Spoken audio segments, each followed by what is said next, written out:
बहुत समय पहले की बात है। एक बहुत बड़े गुरु अपने आश्रम में शिक्षा दिया करते थे। दूर दूर से अनेक विद्यार्थी ज्ञान प्राप्त करने के लिए और ईश्वर के दर्शन की इच्छा से उनके आश्रम में आते थे। कई सालों तक आश्रम में रहते थे और कठिन साधना और मेहनत करके गुरुजी से ज्ञान प्राप्त करते थे। लेकिन इस आश्रम में शिक्षा देने का तरीका बिल्कुल अलग था। गुरुजी का मानना था कि सच्चा ज्ञान मौन रहकर ही प्राप्त किया जा सकता है। संसार के शोरगुल से दूर अपने भीतर अपनी आत्मा की आवाज को सुनकर ही ईश्वर तक पहुंचा जा सकता है। इसीलिए उनके आश्रम का ये नियम था कि जो भी विद्यार्थी शिक्षा प्राप्त करने के लिए आश्रम में रहेंगे, उन्हें हमेशा मौन का पालन करना होगा। बिना कुछ बोले, बिना कुछ कहे ही गुरुजी की दी हुई शिक्षा को ग्रहण करना होगा और मौन रहकर ही ज्ञान की खोज करनी होगी। आश्रम के सभी विद्यार्थी इस नियम का पालन करते थे, लेकिन इस नियम में भी एक छूट थी। 5 साल की शिक्षा होने पर विद्यार्थी गुरु से 2 शब्द बोल सकते थे, परंतु किसी को भी 2 से अधिक शब्द बोलने की आज्ञा नहीं थी। आश्रम के सभी विद्यार्थी इन नियमों का अच्छे से पालन करते थे और ज्ञान प्राप्त करते थे। शिक्षा पूरी होने पर आश्रम के विद्यार्थी अपने घर वापस जाते थे और सभी अपने जीवन में बहुत सफलता पाते थे। एक बार गुरुजी के आश्रम में एक विद्यार्थी आया और उसने भी बाकी छात्रों की तरह वहां रहकर पढ़ना शुरू किया। पहले 5 साल पूरे होने के बाद वो विद्यार्थी गुरु के पास गया। गुरुजी जानते थे कि आज उसकी शिक्षा के 5 साल पूरे हो गए हैं। गुरुजी ने उस विद्यार्थी को अपनी 2 उंगलियां दिखाई और अपने 2 शब्द बोलने का इशारा किया। विद्यार्थी गुरुजी के पास गया और बोला, गंदा खाना। गुरुजी ने उसके ये 2 शब्द सुने और हाँ में सर हिला दिया। इसके बाद उसे वापस जाने को इशारा किया। शिष्य अपनी कुटिया में वापस चला गया और उसकी शिक्षा पहले की तरह ही चलती रही। इसी तरह 5 साल और बीत गए।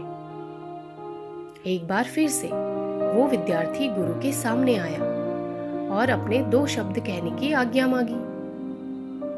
गुरुजी ने उसे बोलने की आज्ञा दी। इस बार वो विद्यार्थी बोला, कठोर बिस्तर। गुरुजी ने एक बार फिर हाँ में सर हिला दिया। उसके 2 शब्द सुने और उसे वापस भेज दिया। फिर से उस विद्यार्थी की पढ़ाई उस आश्रम में पहले की तरह ही चलती रही। ऐसे करते करते 5 साल और बीत गए। फिर एक बार विद्यार्थी अपने 2 शब्द कहने के लिए गुरुजी के पास पहुंचा। गुरुजी ने देखा कि इस बार विद्यार्थी अपना सामान बांधकर उनके सामने खड़ा था। विद्यार्थी आश्रम को छोड़कर जाना चाहता था और गुरुजी से जाने की आज्ञा लेने के लिए आया था। गुरुजी ने उसे अपनी 2 उंगलियां दिखाई और 2 शब्द कहने का इशारा किया।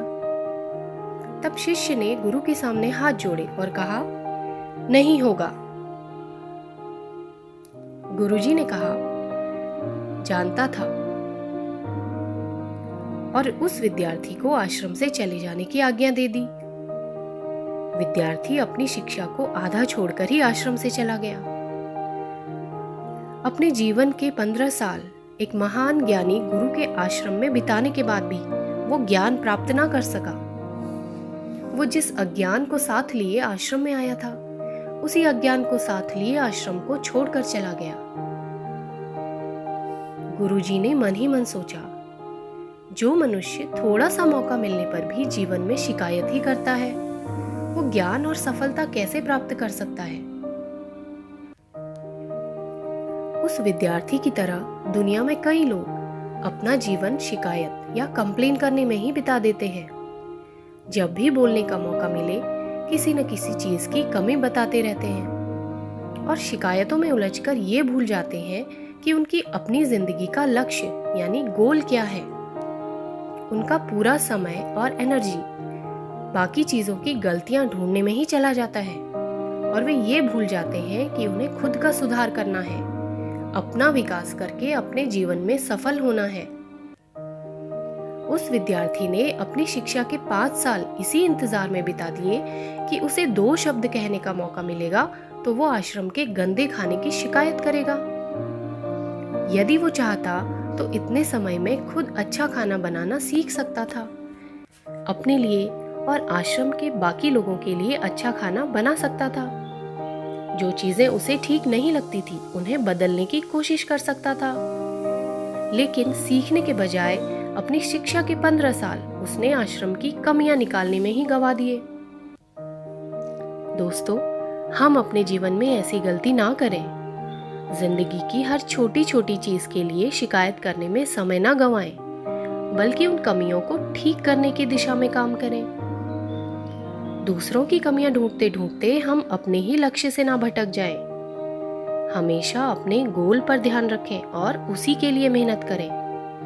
और यदि सचमुच किसी चीज को बदलने की जरूरत है तो उसकी शिकायत करने के बजाय उस चीज को हम खुद बदल कर दिखाएं।